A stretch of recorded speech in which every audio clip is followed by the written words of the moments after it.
नमस्कार, मैं हूं करमवीर और आप देख रहे हैं फॉलो अप। आपको याद होगा, कोरोना काल में प्रधानमंत्री नरेंद्र मोदी ने देश की जनता के नाम एक अपील जारी कर पीएम केयर फंड में अधिक से अधिक आर्थिक सहयोग करने की अपील की थी। बतौर पब्लिक चैरिटेबल एक्ट 1908 नई दिल्ली के तहत इस ट्रस्ट का गठन 27 मार्च 2020 को किया गया था, जिसमें बतौर अध्यक्ष Narendra Modi, board of trustee के तौर पर उनकी कैबिनेट के सबसे वरिष्ठ रक्षा, गृह तथा वित्त मंत्री और सदस्य के तौर पर रिटायर्ड जस्टिस के.टी. थॉमस, करिया मुंडा, रतन टाटा, जबकि एडवाइजरी बोर्ड के सदस्य के रूप में राजू महर्षि, सुधा मूर्ति और आनंद शाह सदस्य बने, जिसमें सरकारी कर्मचारियों, कंपनियों से लेकर आम आदमी तथा विदेशों तक से झोली भर भर के रकम दान में डाली गई। पीएम केयर फंड के जन्म के बाद से ही इसके साथ विवाद भी शुरू हो गया, कभी इसके गठन के औचित्य को लेकर तो कभी इससे जुड़े ऑडिट रिपोर्ट या आरटीआई को लेकर। कहा गया कि जब पहले से ही प्रधानमंत्री राष्ट्रीय राहत कोष बना हुआ है, तब ऐसे में पीएम मोदी द्वारा एक और दुकान खोलने की क्या जरूरत आ पड़ी।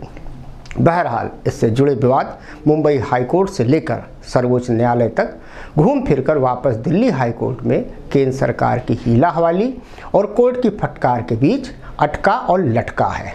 अब बात करते हैं बीते मंगलवार को दिल्ली हाईकोर्ट द्वारा पीएम केयर्स फंड को संविधान के अनुच्छेद 12 के तहत सरकारी फंड घोषित करने की मांग वाली याचिका की सुनवाई पर, जिसे लेकर हाईकोर्ट ने सरकार से बीते साल 2022 में जवाब तलब भी किया था। याद कीजिए, इसी मामले में बीते साल केंद्र ने हीला हवाली करते हुए बड़े ही बेमन से इतने बड़े फंड पर एक पेज का जवाब दाखिल किया था,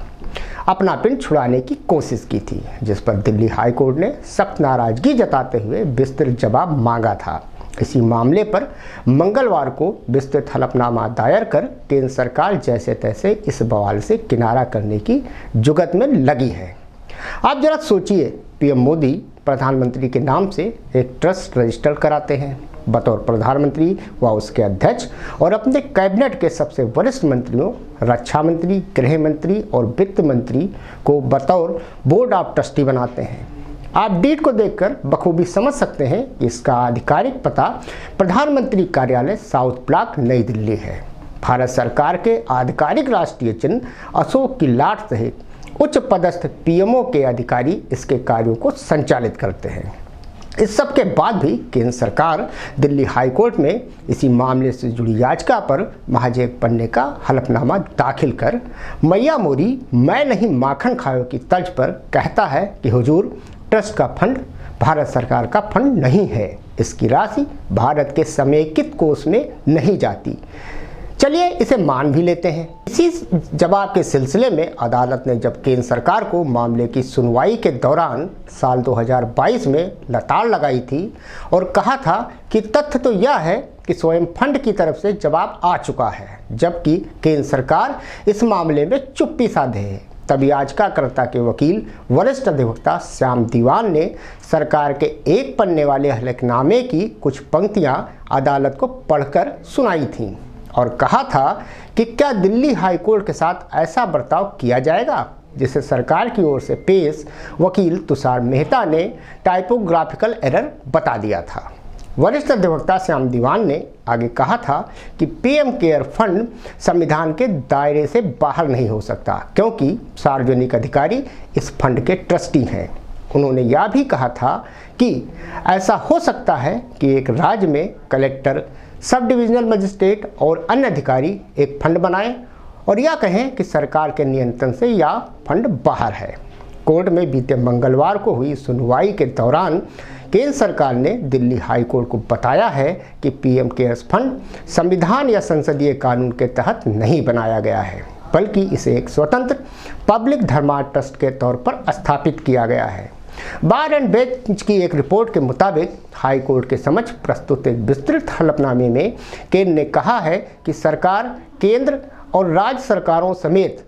कोष के कामकाज पर कोई प्रत्यक्ष या अप्रत्यक्ष नियंत्रण नहीं है। हलफनामे में यह भी कहा गया है कि ट्रस्ट के कामकाज में किसी भी तरह से केंद्र सरकार या किसी भी राज्य सरकार का प्रत्यक्ष या अप्रत्यक्ष रूप से कोई नियंत्रण नहीं है। मंगलवार को याचिकाकर्ताओं की ओर से वरिष्ठ अधिवक्ता श्याम दीवान पेश हुए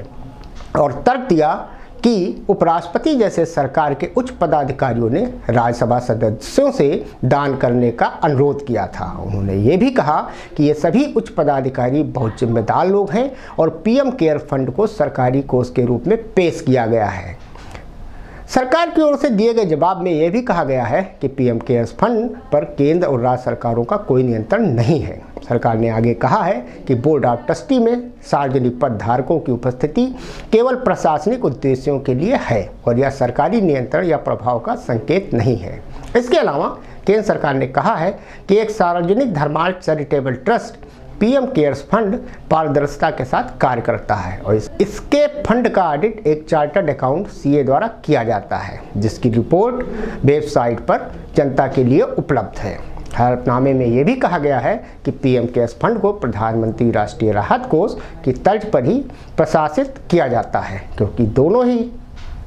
ट्रस्टों के अध्यक्ष प्रधानमंत्री स्वयं हैं। हलफनामे में यह भी कहा गया है कि याचिका मान्यताओं पर आधारित है और यह दिखाने में विफल है कि याचिकाकर्ता व्यक्तिगत रूप से प्रभावित है और इसीलिए यह खारिज करने के योग्य है। अब देखना यह होगा कि सरकार अपने रकम वाले काम को जनता के सामने रखने के लिए सार्वजनिक करती है या नहीं। धन्यवाद।